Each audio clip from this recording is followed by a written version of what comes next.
World War, the Second World War, and afterwards. And she had the motto that you could only work so many projects at a time because she wanted to be on the site as it was being built with her whole team. So you can only do that for so many buildings. And she's well known for a number of projects, but the ones that attracted me first to her work, she was experimenting with these houses that were reinforced concrete, and the concrete had pockets, and in the pockets there were plants. So frankly, Lina O'Reilly is one of the first people that investigated vertical gardens. Yeah. I had not heard about her work before, and that would have been really useful, actually. Her work is not that well known in the States. More in Italy and Brazil. Mm-hmm. In Latin America, she's very respected. She worked with the Museum of Art in Sao Paulo. It's a cantilever box that only has two supports. So she was somebody that was known for stretching structure, and she did a project that was the reuse of a factory, and there was a new building, and the new building was a vertical gym. So each level has a court or a pool, and then the openings are irregular forms like this, as if they were chisel in the reinforced concrete. Very interesting project. So she was experimentalist, but on very necessary areas of design. You know, how you do something that is not that expensive, that provides for new programs, investigated new programs. Also, buildings that perform well in the climate of Brazil, which goes from subtropical to tropical. So she was very much a form follows function sort of person. Not necessarily. You need to look at her work. And the other architect that I respect very much is, and here I will always mess her name, but she's one of the principals of SANAA, SANAA. This is the firm that designed the Museum of Contemporary Art in New York, which I don't think is so fantastic. It's the one that is gray and is like boxes, just boxes, but they are not aligned in a pyramid. They are displays. I think you have seen this museum. It's very bland in Soho.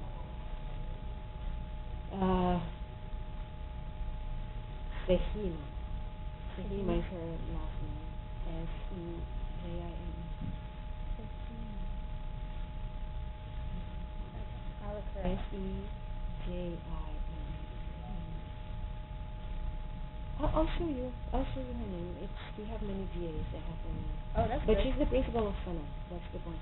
And the thing with her is that she worked for Toyo Ito, and you know, Toyo Ito is very much about making the material that envelops space, structure, and scheme disappear.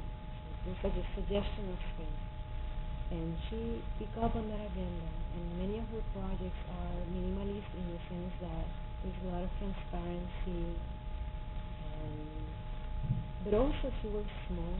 It's an interesting architect because she designed the Pachuco. She used to design these buildings that were like warehouses for Pachuco game machines. This was in the 90s, like pinball, Japanese pinball games. So she has those projects that are like extremely generic and dehumanized, and then she has projects that are all about the experience of the space, the light, the color, the reflection of the green outside, the nature. Good. I love the work of many architects. It's just that when you ask me where are my favorite architects, I do admire their philosophy and the work. Who do you think is the most overrated architect? Most overrated. Unfortunately,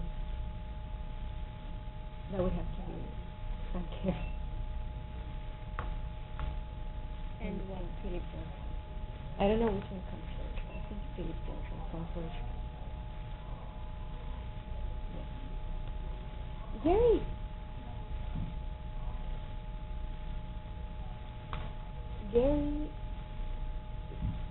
realized that in order to experiment with form, he had to sell a persona.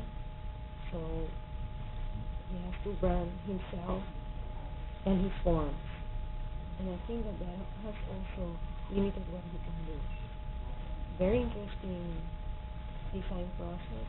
So he experimented with that, and he also experimented with dealing with a design process that is very gestural, meaning that it's very intuitive, showing how work that is generated that way, forms that are generated that way, can be there. So I think it's important because it opened the way for looking at geometries that are not just the Euclidean geometries, and people thought that, oh, those very complicated double curvature surfaces were intriguing, and it was worth to go through all the pain that it would take to tessellate them, to define all the facets to build them. So it was Gary was able to do that, so that's positive. Philip Johnson, that's another story, because I think he's the one that is most overrated in terms of his designs, because his work, except for the glass house, is work that has not survived, I think, all the commercialization, or has been a victim of all the commercialization. Because if one takes the project he did for AT&T in New York City, which is the grandfather clock, postmodern, the Chippendale cabinet. Exactly. There were ideas that had to do not just with the exterior but with the interior, because he was mixing the idea of the loggia, Renaissance loggia, and then the grand space of the lobby had this statue of Mercury in gold plated, and it was like Art Deco.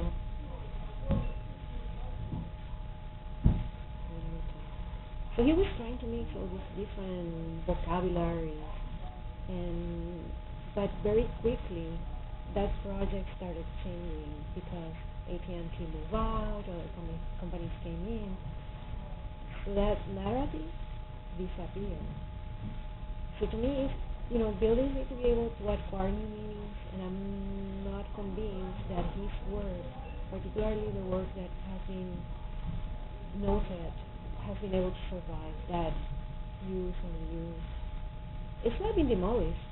It's still there, and it's working as a building. That other dimension of meaning, I think, is lost, pretty much. What is your favorite urban design? Like, what's your favorite city or town, or which one do you think functions best?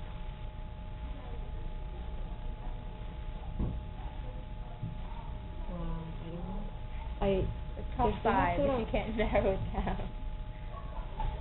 I love Quebec City. Quebec? How do you spell that? Quebec. Quebec. Oh, Quebec. Quebec. Sorry. Quebec. And I love Old San Juan. Yeah. Old San Juan. Not San Juan. San Juan is a huge area. But Old San Juan works pretty well. It's a very regular grid, but because it's on a slope, there's these varying vistas into the bay, and there's plazas that are interspersed. So you go through the grid and space open up, and people are sitting down, resting, and there's gates into the city. Some of the old walls were kept, and there's gates, so you come from the water side into the city, and very pleasant. There's places, not just the plazas, but there's places where one can sit down and rest. So it's open to people with kids, older people that cannot walk that much distance, and people live in it. People live there, so it's not just a showtime. Yeah, like Venice or something. Well, people live in that. I have never been to Venice. I would love to be there. Have you been to Venice? Yeah, I went this summer. Did you like it? It was nice, but it was a lot like Disney World, where the shops are mostly like mass shops, or just it's not like Rome. It's where it's mostly catering to the tourists and not so much of the people who live there.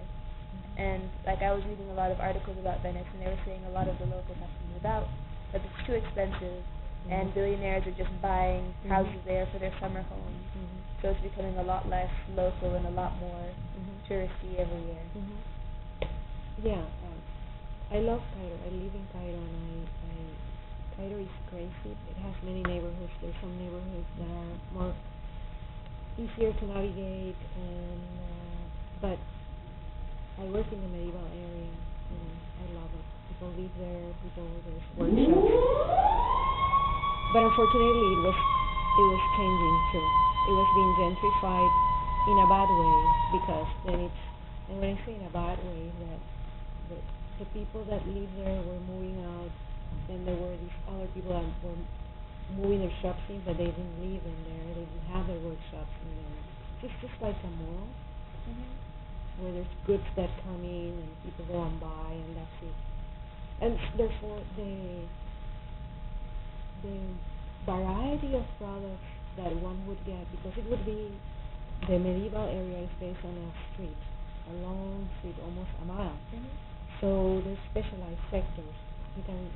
There's an area that is just for onions, and you move in, and so there's products that are both for consumption, for eating. There's places that is for eating. There's places that are for buying textiles. So all the textile artisans are there. There's areas that were just for calligraphy. So there's this specialization as one moves through the street.